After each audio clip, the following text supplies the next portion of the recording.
All right. Let me start with a prayer, then a poem. Dear Lord, thank you for this opportunity for me to be able to, again, discuss Black psychological perspectives.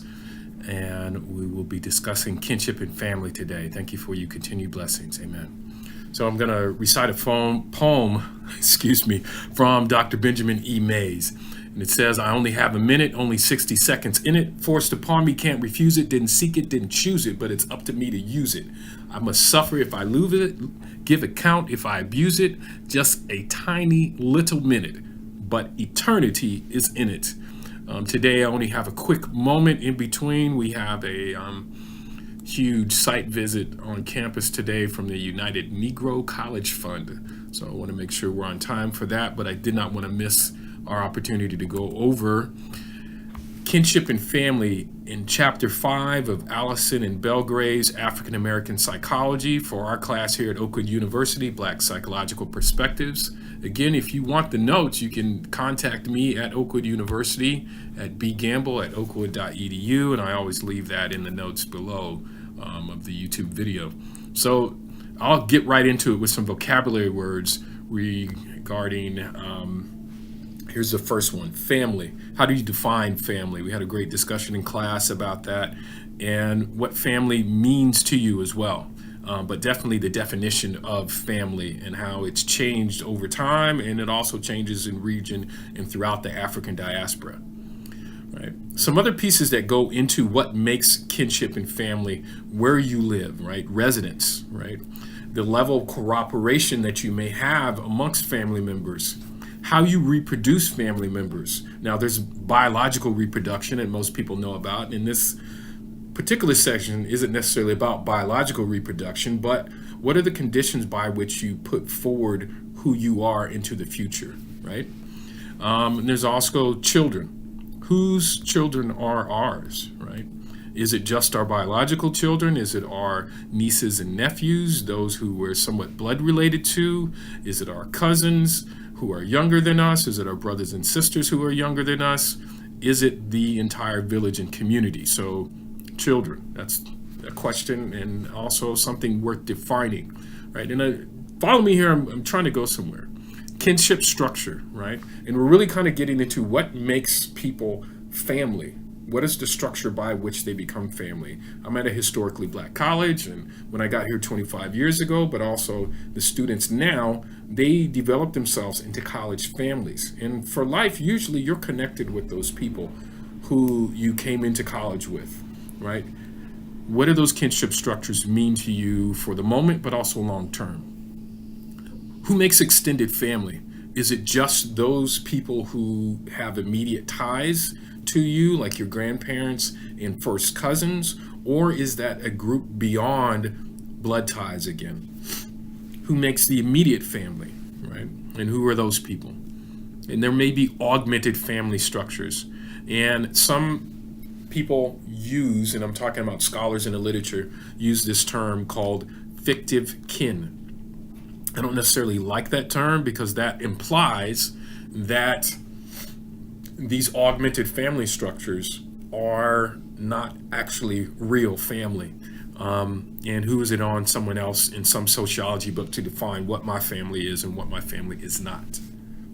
Okay. Some authors I wanted people to be aware of. And these folks, I believe, were writing about family in a way that had a profound impact on how we look at the current African American family, whether that be W.E.B. Du Bois and the Souls of Black Folk and his other writings about family, but definitely his viewpoint on being both African and American at the same time and having to balance that and what families would do with that conversation, and his own challenges as a father, and losing a child to an early childhood illness and going forward, and how it shaped him really and his thoughts about family. Right, Zora Neale Hurston and her books, and also her work. She was trained in anthropology and asking questions of Black people, but also looking at the full measure of and beauty of Black life. James Baldwin, of course, the more recent film that's based upon his work, If Beale Street Could Talk, and what the incarceration system and the injustice system and the 13th Amendment has meant to black people in the United States. He writes about it in a very real way that humanizes black people. E. Franklin Frazier, in his writings about the black bourgeoisie, right? Important works. And I also want to delve into Richard Wright, who was writing mainly in the 20s and 30s, and his work was still influential on into the 50s. So influential that James Baldwin wrote a piece, Notes on a Native Son, and Richard Wright's original work, Native Son, where he's challenging some of Wright's darker, and I mean darker intellectually, not hue. Sometimes you got to watch that when you're talking about black folk. But he had more of a tone that was pessimistic. I kind of consider Richard Wright one of the original Afro-pessimists in his writings, in a way that strangely leaves you optimistic because it can't get much worse than what he's writing about. But he also found a way to bring in sociology and history and political science into his fiction writing. Again, Richard Wright. Langston Hughes, if you never hear anything else other than a montage of A Dream Deferred, and particularly as a psychology major, you've heard what you need to understand from Langston Hughes, but it's also will whet your appetite to read and learn much more about humanizing black existence at times when black people were very thoroughly dehumanized, and even today as that continues. Finally, and I separate very strongly this last author, but the Moynihan Report. And I've been doing research on black families for a little bit, and any article I found wrestles with the Moynihan Report. Either they're agreeing with it back in the early 70s, or they're completely disagreeing with it by the 80s, and they're totally refuting it in the 90s and 2000s. But they're still wrestling with the Moynihan Report and the damage that it brought about the welfare state and many other issues. Okay. One other piece I brought in, forgive me, I'm recovering from a cold. One other piece I brought in was President Obama and T'Challa, and kind of how this, their stories are within the American ethos currently, right? And particularly for this generation of college student, right? They saw a black president as young people at very impressionable times when they're 8 or 9 or 10 years old, right? And in going to both of these men, King T'Challa, right, and President Obama, King T'Challa, the fictional character in the Black Panther film, right, the 2018 Black Panther film. I want to keep that clear. And from the comic book era, right? Both had an image of family that was painful with some type of separation. If I also include kind of his other half in his cousin Killmonger, right?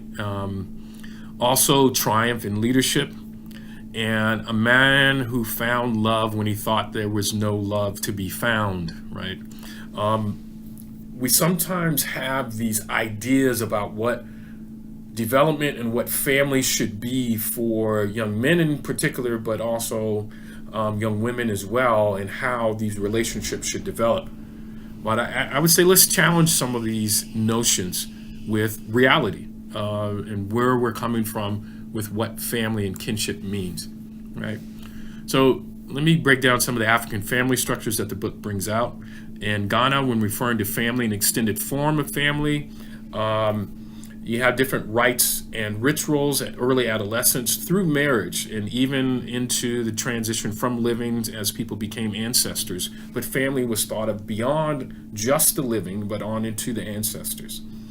And many Western influences, and I say that very understated, you know, everything from colonialism to enslavement to ongoing efforts to disenfranchise black people through housing, through jobs, have led to a sense of family fragmentation. Even the current effort at mass incarceration and gentrification had led to family fragmentation. Some other issues like famine, AIDS, the need for moving due to jobs, right, have led to changes in family, right? I've moved, my family, I can count in the last 50 years, has gone from Texas to California, and now I'm in Alabama, and I have many others who are kind of spread out throughout the United States. But our parents, for those of us who are alive, and in our 30s and 40s, our parents still live in Southern California. I don't blame them for wanting to leave. I love California. That said, moving on to the next piece. Similar to Africans during enslavement and how their families were in place, or displaced, I should say, right? Africans in America during migrations to the north and to the west have struggled to find this sense of family, or redefine and continue to redefine that sense of family. So, you may think of this as well. How are Black people able to stay connected and keep families intact in spite of all of these challenges? So if we think about family structures, there are different types, and the book brought out these 8 types, but there may be many more that you could think of as well, right? So you have the typical family with parents, mother and a father, and children, right? And both mother and father in the home. You have LGBTQ parents, lesbian, gay, bisexual, transgender, or queer parents, right? You have grandparents and other family members who provide support, especially when the primary biological parents are unable to, or this is maybe a new dynamic that develops, right? You also have kinship care, where other family members are able to take care of the child while other family members go out to work, right? Or however it may work, due to mass incarceration, due to job loss, due to other challenges, other family members step in to provide the care and kinship care. Definitely government sanctioned foster care, right? And I got to be honest with you, my family, if I think of my immediate family as well as my first cousins, have all experienced all 4 of those, actually all 5, when we're talking about government sanctioned foster care.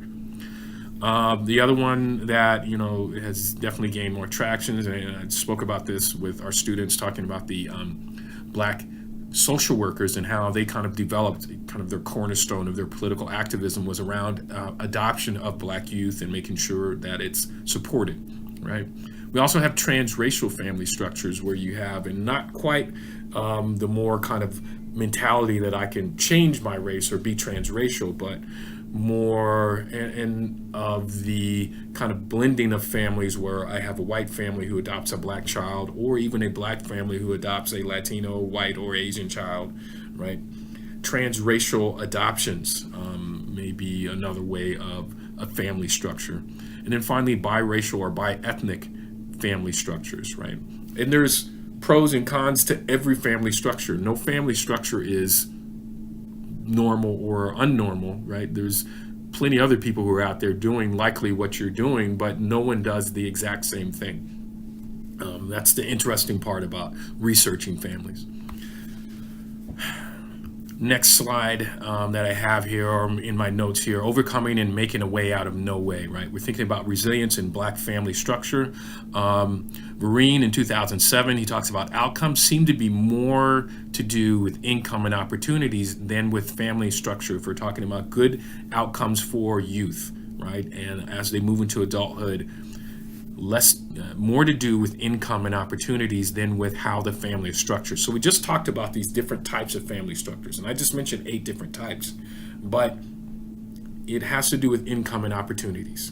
So provided that there's a base level of income, and that students are able to be shown, or young people are able to be shown, a range of opportunities, we can see better outcomes, I should say. And I just wanted to reinforce that point. Because not so much who's raising a child, right? Single parent, 2 parents, 2 friends that get together to decide to co-parent, right?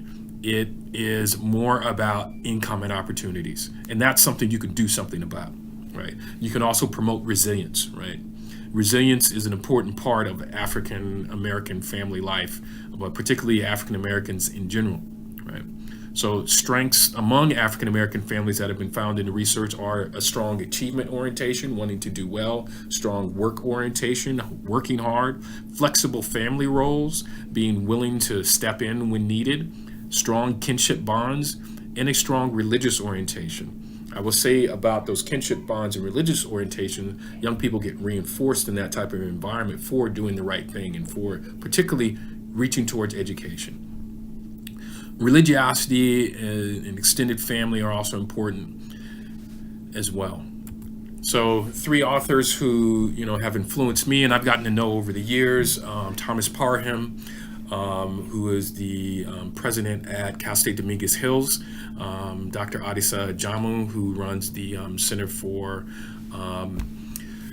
Black Student Support, for lack of a better term. I know I'm getting that title not quite right, but he's over at UC Irvine. And then also the late Dr. Joe White, Professor Emeritus. They wrote a book as well called The Psychology of Blacks. And in there, they gave some recommendations, right, to socialize, to help model and develop relationships and sustain and provide insight. So I'll break these down. To socialize youth to love themselves and to understand their relationships with the Creator, right?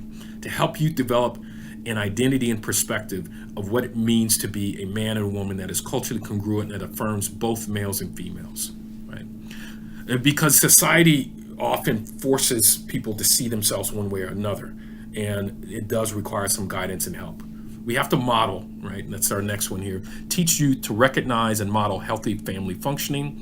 And youth are often exposed to dysfunctional family functioning that provides a distorted view of how healthy families should function, right? And I look at the outcomes of what the healthy family is. If you're doing what you're doing, you're likely getting the outcomes that your family is designed to provide. And if you want to change that, then you're going to have to look at some different functioning and maybe let go of some things or maybe intake some things so you can have a better functioning. Next, the relationships, right? Teach youth how to be successful in male-female relationships.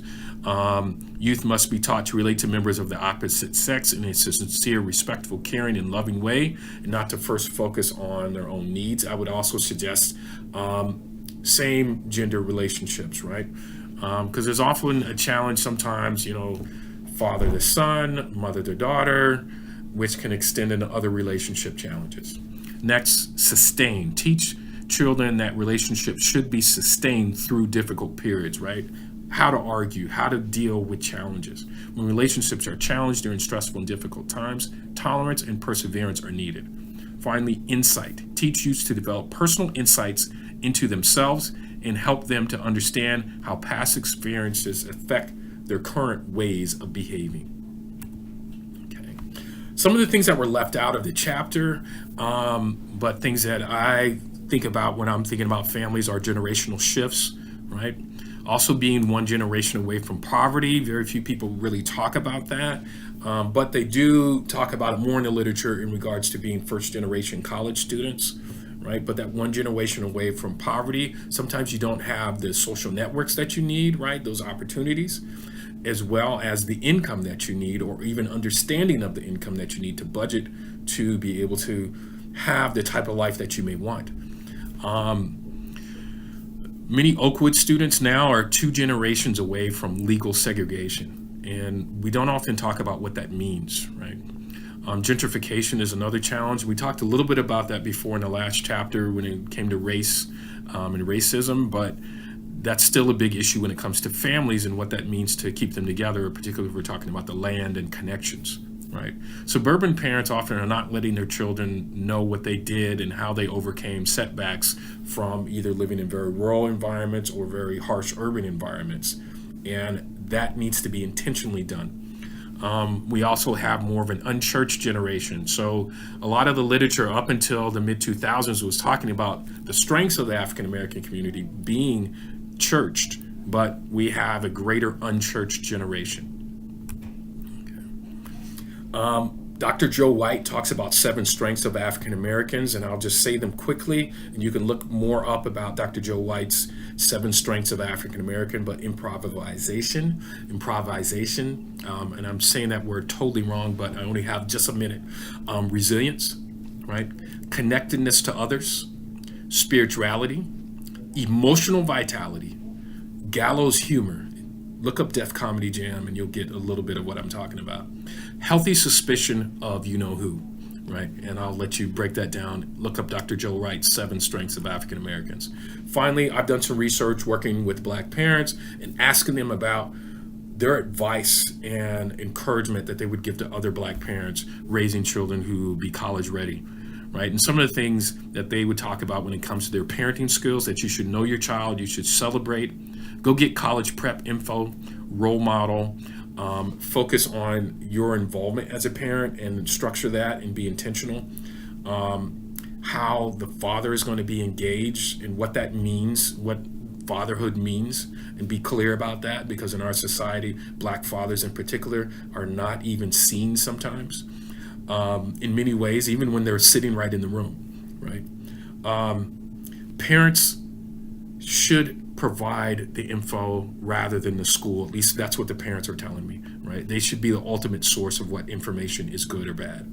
And then advocate for your children, right? The next, when it comes to valuing education, is have your child aspire to great things. Doesn't matter what it is, but have them aspire to greatness, right? And promote literacy, these 2 pieces, when it comes to valuing education. When it comes to planning, have regular conversations with your child about the future, about college, about high expectations, but also as their engagement as a citizen, right? And finally, having an internal locus.